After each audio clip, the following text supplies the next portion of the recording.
14 اگست کی خوشی منائیں کہ ہم ہمیشہ سچ بولیں گے، جھوٹ نہیں بولیں گے، ہمیشہ دیانتداری سے زندگی گزاریں گے، کسی کو دھوکہ نہیں دیں گے، ہمیشہ اپنے اخلاق اچھے کریں گے، کسی کے ساتھ بد اخلاقی نہیں کریں گے، اور اپنی کمائی میں حلال کمائیں گے، کبھی حرام نہیں کمائیں گے، تو پھر آپ دیکھنا پاکستان میں کیسے تبدیلی آتی ہے۔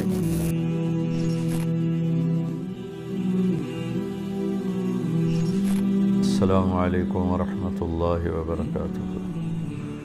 بسم اللہ الرحمن الرحیم، والصلاة والسلام علی رسولہ الکریم وعلی آلہ وصحبہ اجمعین۔ اللہ تبارک و تعالیٰ نے اپنے فضل و کرم سے ہمیں ایک ایسا ملک دیا ہے جس کی بنیاد لا الہ الا اللہ پر ہے کہ 47 میں بچے بچے کی زبان پر تھا پاکستان کا مطلب کیا، اور نعرے لگتے تھے لا الہ الا اللہ۔ اس لحاظ سے ان سارے 1439 ہجری ہے، اس سارے عرصے میں 2 ریاستیں ایسی ہیں جو اسلام کے بنیاد پر وجود میں آئیں، ایک مدینہ منورہ کی ریاست اور ایک پاکستان کی ریاست، اور اس کے نام تو اللہ نے پہلے ہی آسمانوں پہ طے کر رکھے تھے، اپنے ایک بندے سے اس کو ڈیلیور کروایا۔ اس میں کسی قوم کی طرف اشارہ نہیں، ہندوستان، ہندو لوگوں کی سرزمین، ازبکستان، ازبک لوگوں کی زمین، تاجکستان، تاجک لوگوں کی زمین، افغانستان، افغان لوگوں کی سرزمین، کرغیزستان، کرغیز قوم کی سرزمین، لیکن اس کو مشابہت ہے مدینہ طیبہ کہا جاتا ہے، مدینہ طیبہ، طیبہ پاک، مدینہ پاک شہر۔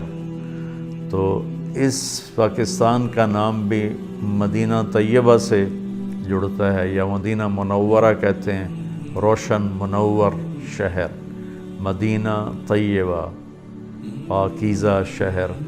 تو تقریباً وہی نام اس کا بھی رکھا گیا، پاک سرزمین، پاک زمین۔ تو زمین تو پاک ہی ہوتی ہے، اس پر رہنے والے اسے گندہ بھی کرتے ہیں اور پاک بھی رکھتے ہیں۔ 14 اگست آتا ہے تو جی چاہتا ہے کچھ باتیں اپنی قوم کے ساتھ شیئر کروں۔ پھر اس میں ایک اور جو میرے رب کا تخلیقی فیصلہ تھا کہ اسے 27 رمضان المبارک شب قدر میں اللہ تعالیٰ نے اس کو وجود بخشا۔ رمضان میں اس کو وجود ملا، پھر رمضان میں شب قدر 27 میں اس کو وجود ملا، پھر اس کا نام اتنا خوبصورت رکھا گیا، پھر اسے کلمے کی بنیاد پہ اللہ تعالیٰ نے ہمیں دیا، پھر اس میں 4 موسم رکھے، پہاڑ بھی ہیں، میدان بھی ہیں، صحرا بھی ہیں، دریا بھی ہیں، جنگل بھی ہیں، سردی بھی ہے، گرمی بھی ہے، خزاں بھی ہے، بہار بھی ہے، زرعی زمین لاکھوں کروڑوں ایکڑ ہے، میٹھا پانی ہے، کڑوا پانی ہے، سمندر لگتا ہے۔ فَبِأَيِّ آلَاءِ رَبِّكُمَا تُكَذِّبَانِ، کون سی ایسی نعمت ہے جو اللہ نے اس ملک کو نہیں عطا فرمائی۔ ہمارا بلوچستان زمینی ذخیروں سے بھرا پڑا ہے، اگر اس ملک میں قحط آیا ہے تو وہ بس صفات کا آیا ہے، یہ نہیں کہ میرے ملک میں اچھائی نہیں، اللہ کا شکر ہے، بہت بہت اللہ کے نیک بندے میرے دیس میں آباد ہیں، اس طرح ہمیں مایوس نہیں ہونا چاہیے، لیکن برائی غالب ہے جو تو نظر آ رہا ہے۔ تو اس دن کے حوالے سے میں صرف ایک حدیث بیان کرنا چاہتا ہوں۔ اگر ہم اس ملک کو پاک بنانا چاہتے ہیں اور پاکستان کو ایک عزت دلانا چاہتے ہیں، ہم ایٹمی طاقت اللہ نے ہمیں بنایا، واحد اسلامی سلطنت ایٹمی طاقت ہے، لیکن عزت نہیں ملی، نہ عالمی سطح پر، نہ علاقائی سطح پر۔ کہ عزت دینے والا اللہ ہے، وَتُعِزُّ مَن تَشَاءُ، اور ذلیل کرنے والا اللہ ہے، وَتُذِلُّ مَن تَشَاءُ۔ تو عزت دینے کے اور ذلت سے بچانے کے کچھ اسباب میرے نبی نے بیان فرمائے ہیں۔ ان میں سے آج صرف ایک چھوٹی سی حدیث میں آپ کے ساتھ شیئر کروں گا تاکہ بات لمبی نہ ہو جائے، پھر سننے والے کم ہو جاتے ہیں۔ میرے نبی نے فرمایا اربع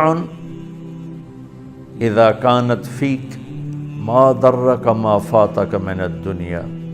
آپ نے فرمایا 4 باتیں اگر تو مجھ سے لے لے اور اپنی زندگی میں اتار لے تو پھر تجھے کسی چیز کا نہ گھاٹا ہے، نہ کمی ہے، اور نہ ہی تیرا کوئی نقصان ہے۔ کہ صرف 4 لمبے لمبے وظیفے میرے نبی نہیں بتاتے تھے، مشقت والی وظائف میرے نبی نہیں بتاتے تھے، اپنی امت کے لیے آسانیاں فرما گئے۔ کہ 4 بات، 40 نہیں ہیں، 14 نہیں ہیں، 44 نہیں، کہ 4۔ کیا ہیں وہ؟ حفظ و امانت، صدق و حدیث، حسن و خلیقت، عفت فی طعمت۔ سبحان اللہ۔ میرے نبی نے فرمایا، گویا یوں میں یوں کہوں کہ میری پاکستان کی قوم سے، جس میں بہت سی قومیں آباد ہیں اور ہر صفات کے لوگ اس میں موجود ہیں، عورتیں بھی، مرد بھی، بڑے بھی، بوڑھے بھی، بالدار بھی، فقیر بھی، میرے نبی نے فرمایا 4 باتیں مجھ سے لے لو۔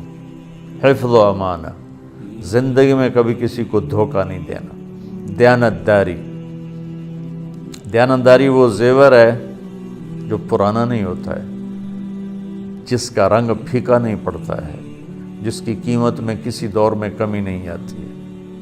دوسرا ارشاد فرمایا صدق و حدیث، کہ ہمیشہ سچ بولنا ہے، کبھی جھوٹ نہیں بولنا، ہمیشہ سچ بولنا ہے، کبھی جھوٹ نہیں بولنا ہے۔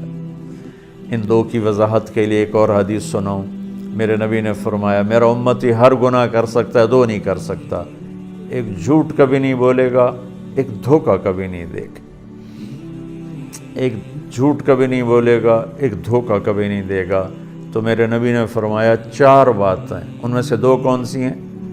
دیانت داری، دھوکہ نہیں دینا، سچ بول، جھوٹ نہیں بولنا، حسن و خلیقت، اپنے اخلاق اچھے کر لو، ماں باپ کے ساتھ، بیوی کے ساتھ، بچوں کے ساتھ، بچوں کے ماں باپ کے ساتھ، بھائیوں کے ساتھ، دکان میں نوکروں کے ساتھ، آفس میں ملازمین کے ساتھ، جاب پر اپنے ماتحتوں کے ساتھ، آفس میں اپنے ماتحتوں کے ساتھ، اپنے بڑوں کے ساتھ، اپنے چھوٹوں کے ساتھ اخلاق اچھے کر لو، اور آپس کی لڑائیاں مٹا دو۔ خاص طور پر جو مذہب کے نام کی لڑائی چل رہی ہے، جو مجھے رلاتی بھی ہے، تڑپاتی بھی ہے، کہ تعصب ایسا ہے کہ ایک دوسرے کو مسلمان سمجھنے پر بھی تیار نہیں ہے۔ میری قوم تمہیں اللہ رسول کا واسطہ دیتی، انشاءاللہ جو کلمہ پڑھنے والا ہے وہ مسلمان ہے اور جنت میں جائے گا، کہ وہ جو بنیادی اعتقاد ہیں اس کے اوپر قائم ہو، ختم نبوت کا قائل ہو، توحید و رسالت، جو 5 باتیں ہیں، کلمہ، نماز، روزہ، حج، زکوٰۃ، اللہ پر ایمان، فرشتوں پر، کتابوں پر، تقدیر پر، موت کے بعد کی زندگی پر، ختم نبوت پر، سب کو گلے لگانا سیکھو، سب سے محبت کرنا سیکھو، سب کے ساتھ اچھے اخلاق برتو، ایک دوسرے سے مصافحہ نہیں کرتے۔ تو میرا تیسری بات میرے نبی کی ہے، اپنے اخلاق اچھے کر لو۔ اخلاق اچھے کا بہت بڑا حصہ اس زبان کے ساتھ ہے، تو زبان سے گالی دینا، اللہ ہمیں توفیق دے کہ ہم کسی کو گالی نہ دیں، جھوٹ نہ بولیں، غیبت نہ کریں، الزام نہ لگائیں، بہتان نہ لگائیں۔ میرے نبی کا فرمان ہے جس نے کسی نیک عورت پہ بدکاری کا بہتان لگا دیا، وہ 100 سال مصلی پہ بیٹھ کے عبادت کرتا ہوا بھی اگر مرا تو جہنم میں جائے گا، جنت کی ہوا بھی نہیں اس کو مل سکتی ہے۔ تو تیسری چیز جو میرے نبی نے فرمایا کہ اپنے اخلاق اچھے کر لو، اور چوتھا فرمایا عفت فی طعمت، رزق حلال کماؤ، حرام بازار میں بکھرا پڑا ہے، 2 طرح کا حرام ہے، ایک کام ہی حرام ہے، ڈرگز بیچتا ہے، ہیروئن بیچتا ہے، چرس بیچتا ہے، افیم بیچتا ہے، شراب بیچتا ہے، یہ تو کام ہی حرام ہے۔ دوسرا کام تو ٹھیک ہے، کپڑا بیچتا ہے، لوہا بیچتا ہے، لیکن سارا دن اس میں ہیرا پھیری کرتا ہے، جھوٹ بولتا ہے۔ تو ایک کی مثال تو پیشاب کی، تو پاک ہو ہی نہیں سکتا۔ دوسرے کی مثال دودھ کی ہے، جس میں چند قطرے پیشاب کے گر گئے تو دودھ تو پاک تھا، پیشاب کے قطروں کی وجہ سے وہ ناپاک ہو گیا۔ تو میری تیسری میرے نبی کی بات ہے، چوتھی میرے نبی کی آخری بات ہے، رزق حلال کماؤ۔ میرے نبی کا فرمان من امسا قالن بعمل یدی امسا مغفور له، مسلم شریف کی روایت ہے، جو صبح سے شام تک اپنے بچوں کے لیے روٹی کماتا ہے، حلال روٹی میں تھک جاتا ہے تو اس کے اس دن کے سارے گناہ معاف ہو جاتے ہیں۔ اور سعد بن معاذ آپ کے پاس بیٹھے تھے، آپ کی نظر ان کے ہاتھوں پر پڑی تو وہ سخت تھے، تو آپ نے پوچھا سعد تیرے ہاتھوں کو یہ کیا ہوا ہے؟ تو انہوں نے عرض کی یا رسول اللہ میں اپنے بچوں کے لیے روٹی کماتا ہوں، خود کام کرتا ہوں، محنت مزدوری کا دہاڑی دار، تو میرے ہاتھ سخت ہو گئے، اپنے باغ میں کام کرتے تھے۔ تو آپ نے ان کا ہاتھ ایسے پکڑ کر ایسے بوسہ لیا اور ارشاد فرمایا بچوں کو حلال کھلاتے ہوئے جو ہاتھ ایسا ہو جائے گا اس پر جہنم کی آگ حرام ہو جائے گی۔ تو میرے بھائی بہنوں، میرے بچوں بچیوں جو میری بات سن رہے ہو، ہم اس دن کی خوشی منائیں، جھنڈے لگا کر نہیں، یہ تو فضول خرچی ہے۔ جھنڈے بنانے پر، جھنڈیوں بنانے پر پیسہ لگانے کی بجائے اتنا پیسہ کسی غریب کا علاج کروا دیں، کسی غریب کی بیٹی کی شادی کروا دیں، کسی مصیبت زدہ کی مصیبت میں کام آ جائیں، کسی مقروض کا قرضہ ادا کروا دیں، کسی خیراتی فنڈ میں وہ پیسے جمع کرا دیں۔ ہم یہ پیسہ ضائع نہ کریں، برباد نہ کریں۔